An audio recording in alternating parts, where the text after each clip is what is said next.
साल 2012 में यूजीसी ने एक कमेटी बनाई, वो भी इक्विटी का थी, वो भी समता समिति थी। और अब यूजीसी कह रहा है कि 118% मामला बढ़ गया है कास्ट बेस्ड एट्रोसिटीज का। भारत सरकार ने बहुत न्याय देने के मन से बनाई होती तो क्या पहली हियरिंग में इसको रोक दिया जाता? नैतिक साजिश की भेंट चढ़ गया। इसकी अच्छी कोशिश ये कि इस देश के कैंपसेस को हम जातिगत भेदभाव या किसी भी तरह के भेदभाव के बिना सबका कैंपस बनाएंगे। इसका नाम भी इसीलिए दिया गया था समता समिति बनेगी और समता समिति न्याय करेगी किसी भी किस्म के भेदभाव के खिलाफ।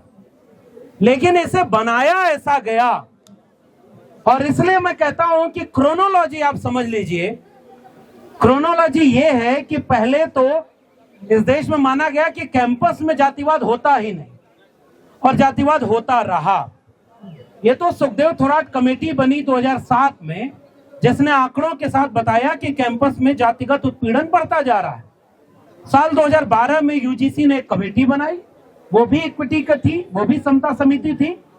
और उस समिति के बनने के बाद साल 2016 में रोहित वेमुला की सांस्थानिक हत्या लोग कहते हैं, क्योंकि वो आत्महत्या नहीं थी। उसके बाद डॉक्टर पायल तड़वी, उसके बाद 2023 दर्शन सोलंकी, और अब यूजीसी कह रहा है कि 118% मामला बढ़ गया है कास्ट बेस्ड एट्रोसिटीज का। उसके बाद वो जो दोनों मामले चल रहे थे कोर्ट में, उस पर कोर्ट ने सख्त निर्देश दिया था।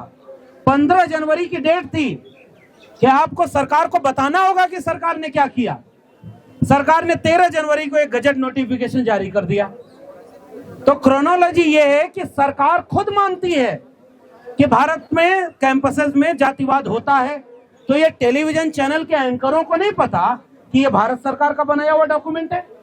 भारत सरकार मान रही है और भारत सरकार खुद आंकड़े दे रही है कि 118% बढ़ गया। उसके बाद संसदीय समिति शिक्षा की बनती है, पार्लियामेंट्री कमेटी, वो ये बताती है कि केवल एससी एसटी नहीं ओबीसी के साथ भी बढ़ गया है। और वो तो ये भी कहती है कि आपको इस देश में प्राइवेट एजुकेशनल इंस्टीट्यूशन में भी रिजर्वेशन लागू करना चाहिए।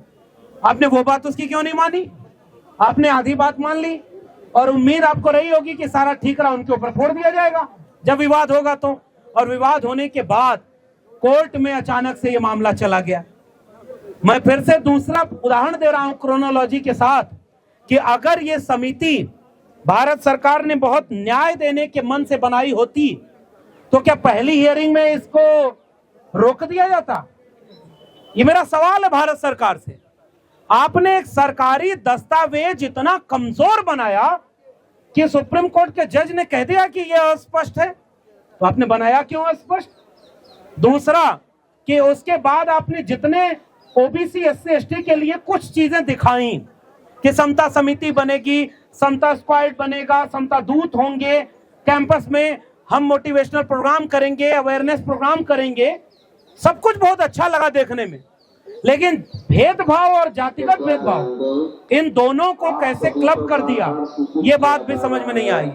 और इसलिए मैं ये कहना चाह रहा हूं कि यह एक बहुत बड़ी साजिश थी और इस साजिश में सरकार कामयाब हो गई और सरकार ने एक तबके को सड़क पर उतार दिया।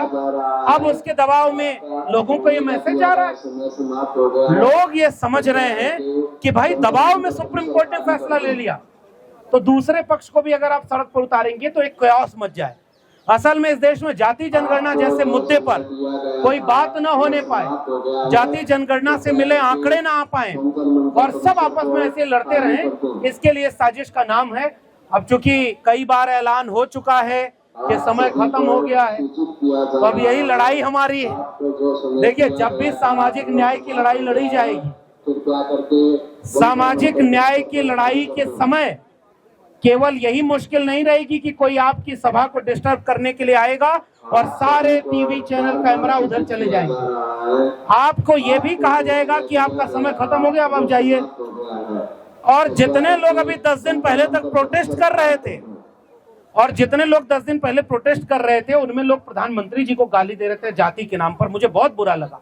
तो हम लोग ये कहने आए हैं कि इस पूरी चीज में सरकार की मंशा बहुत संदिग्ध है।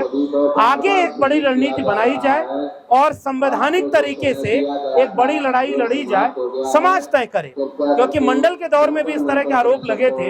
अगर अब इसे रोका न गया तो एक मनोवैज्ञानिक हमला है और न्याय और समता की लड़ाई हमेशा मुश्किल रही है। इसे उम्मीद के साथ कि हम इस लड़ाई को सरकार से सवाल के साथ लड़ेंगे और सरकार जो आंकड़े दे रही है उन्हीं आंकड़ों के साथ हम सवाल पूछेंगे और जाति जनगणना की मांग करेंगे कि जाति जनगणना तुरंत होनी चाहिए ताकि आंकड़े आ जाएं और जिसकी जितनी संख्या है उसको उतना न्याय मिल जाए। इसी उम्मीद के साथ मैं शुक्रिया करता हूं आयशा का कि आपने यह आयोजन किया और आगे आप जो फैसला लेंगे वो समाज, मुर्दा समाज को न्याय नहीं मिलता, जो जिंदा होता है उसे ही न्याय मिलता है। तो न्याय और समता किसी जाति और धर्म के खिलाफ नहीं होती, वो भेदभाव के खिलाफ होती है और भेदभाव के खिलाफ हम लड़ेंगे, जीतेंगे। बहुत बहुत धन्यवाद।